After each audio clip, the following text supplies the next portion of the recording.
'Twas the night before Christmas, when all through the house not a creature was stirring, not even a mouse.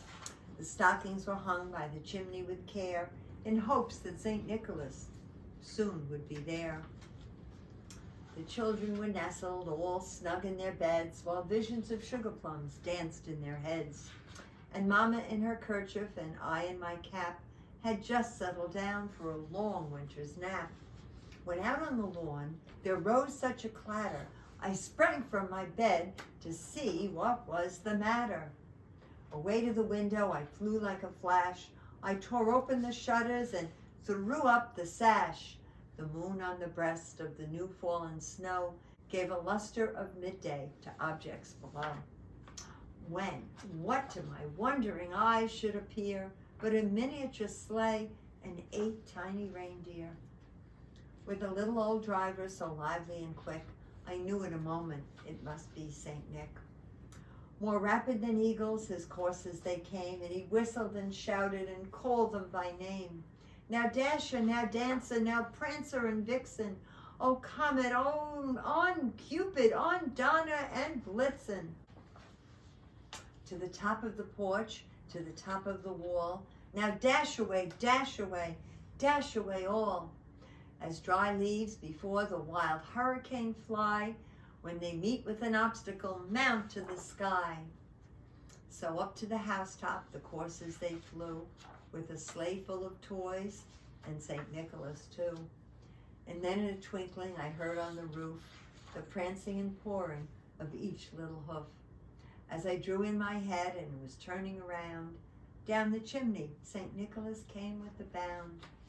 He was dressed all in fur from his head to his foot, and his clothes were all tarnished with ashes and soot. A bundle of toys he had flung on his back, and he looked like a peddler just opening his pack. Oh, his eyes, how they twinkled, his dimples, how merry. His cheeks were like roses, his nose like a cherry. His droll little mouth was drawn up like a bow, and the beard on his chin was as white as the snow. The stump of a pipe he held tight in his teeth, and the smoke, it encircled his head like a wreath. He had a broad face and a little round belly that shook when he laughed like a bowl full of jelly. He was chubby and plump, a right jolly old elf, and I laughed when I saw him in spite of myself. A wink of his eye and a twist of his head soon gave me to know I had nothing to dread.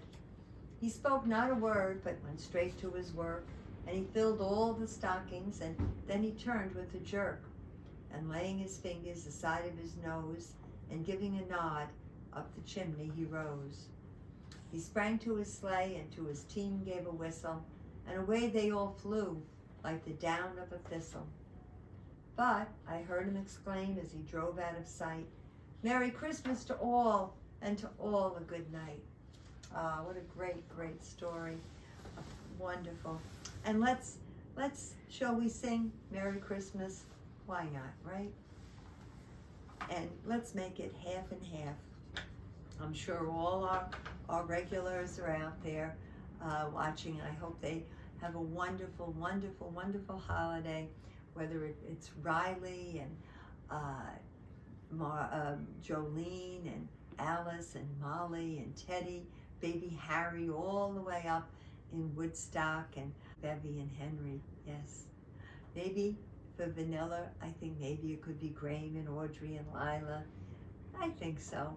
And maybe Sophia and KJ. Yes, it could be. And of course, I'm thinking of Nora and Carson. All right, let's sing. Merry Christmas to you, Merry Christmas to you, Merry Christmas to everyone, Merry Christmas to you. Thank you, Aaron Purr. Thank you very much, Oberon. And of course, thank you, cameraman Dan. And remember, I love you all very, very much.